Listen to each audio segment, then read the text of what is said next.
प्रिय दर्शकों, star moon astro channel में आपका हार्दिक स्वागत है। मैं टीसी गौतम एस्ट्रोलॉजर। आज हम विदेश विवाह किन किन परिस्थितियों में कुंडली में बनते हैं, इसके विषय में बात करेंगे।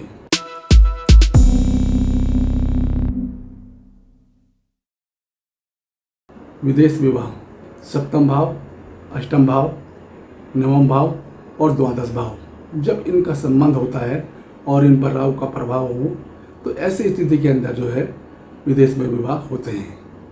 मान लो यदि कुंडली के अंदर सप्तमेश और द्वादश यदि सप्तम में बैठा हो या द्वादश में बैठा हो तो ऐसी स्थिति के अंदर दूरी से विवाह होते हैं।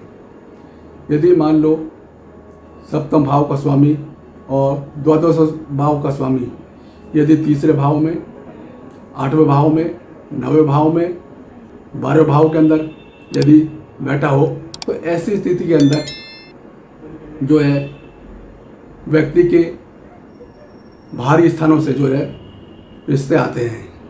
इसी तरह से यदि कुंडली के अंदर अष्टम भाव का स्वामी और द्वादश भाव का स्वामी यदि 11वें स्थान के अंदर बैठा हो, उस पर पंचमेश और द्वितीयेश की दृष्टि संबंध हो तो ऐसी स्थिति के अंदर भी जो है विदेश में विवाह होते हैं।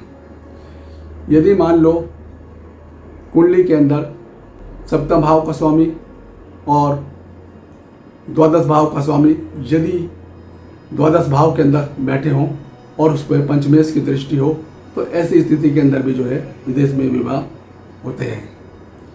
यदि मान लो द्वादश राहु के नक्षत्र में होता है तो ऐसी स्थिति के अंदर भी जो है विवाह विदेश में होता है।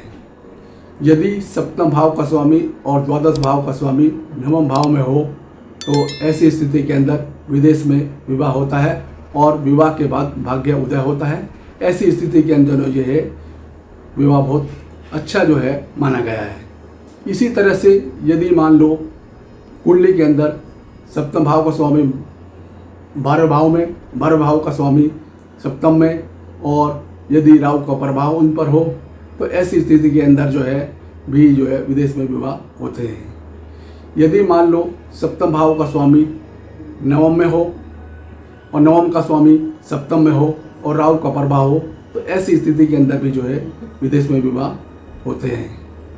और यदि मान लो स्त्री की कुंडली के अंदर गुरु पर राहु का प्रभाव हो और द्वादश से भी उनका संबंध हो तो ऐसी स्थिति के अंदर भी स्त्री का विवाह विदेश से होता है। इसी तरह से पुरुष की कुंडली के अंदर भी जो है यदि शुक्र पर राहु का प्रभाव दृष्टि हो और द्वादश से संबंध हो तो ऐसी स्थिति के अंदर भी जो है विदेश में विवाह होते हैं। तो इस तरह से जो है ये विदेश में विवाह के योग बनते हैं यदि ऐसी ऐसी परिस्थितियाँ बनती हैं। लेकिन अगर मान लो विदेश में विवाह तो हो गया लेकिन वहाँ पर वो सेटल होते हैं या नहीं, ये हमारा चतुर्थ भाव बताएगा। यदि मान लो चतुर्थ भाव और उसका स्वामी यदि अगर मजबूत स्थिति के अंदर है तो ऐसी स्थिति के अंदर जो है व्यक्ति जो है विवाह विदेश से होगा, लेकिन कुछ समय के बाद वो अपने जन्म स्थान यानी जो चतुर्थ भाव हमारा होता है, जन्म स्थान होता है, उस पर जो है लौट कर आ जाएगा। इसी तरह से यदि मान लो चतुर्थेश और चतुर्थ भाव यदि कमज़ोर हुआ तो ऐसी स्थिति के अंदर व्यक्ति जो है विदेश में जो है विवाह करने के बाद भी वहाँ सेटल हो जाता है। क्योंकि जो हमारा जन्म स्थान है यदि वो हमें वहाँ पर नहीं टिकने दे रहा है तो ऐसी स्थिति के अंदर हम वहाँ नहीं टिकेंगे और हमें वहीं पर ही विदेश में ही सेटल होना पड़ेगा। तो उनमें दूसरे भाव का भी स्वामी का भी संबंध हो जाता है तो ऐसी स्थिति में और भी स्ट्रॉन्ग हो जाता है। तो इस तरह से जो है ये विदेश में विवाह के जो योग होते हैं कुंडली के अंदर बनते हैं और ऐसी और परिस्थितियाँ में भी हो सकता है। बाकी मेन यही है। तो कहने का अर्थ ये है कि जब ये चारों भाव सप्तम, अष्टम, नवम, द्वादश, इनका संबंध होता है और इसमें राहु का प्रभाव हो तो उसकी वजह से ऐसा होता है। हम ये जानते हैं कि सप्तम भाव हमारा विवाह का है और द्वादश भाव हमारा विदेश का है और नवम भाव हमारा दूरी का होता है।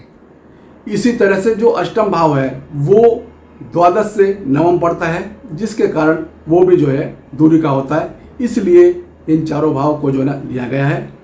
इसकी वजह से जो है ये यदि आपस में संबंध बनाते हैं और राहु का संबंध होता है तो उस दिशा में जो है विवाह विदेश में होते हैं। तो आज इतना ही। यदि मेरा वीडियो आपको अच्छा लगे तो इसे शेयर करें, लाइक करें, सब्सक्राइब करें, बेल आइकन का बटन दबाएं, जिससे कि मेरी नई वीडियो की नोटिफिकेशन आप तक शीघ्र पहुंच सके। वीडियो देखने के लिए आपका बहुत बहुत धन्यवाद।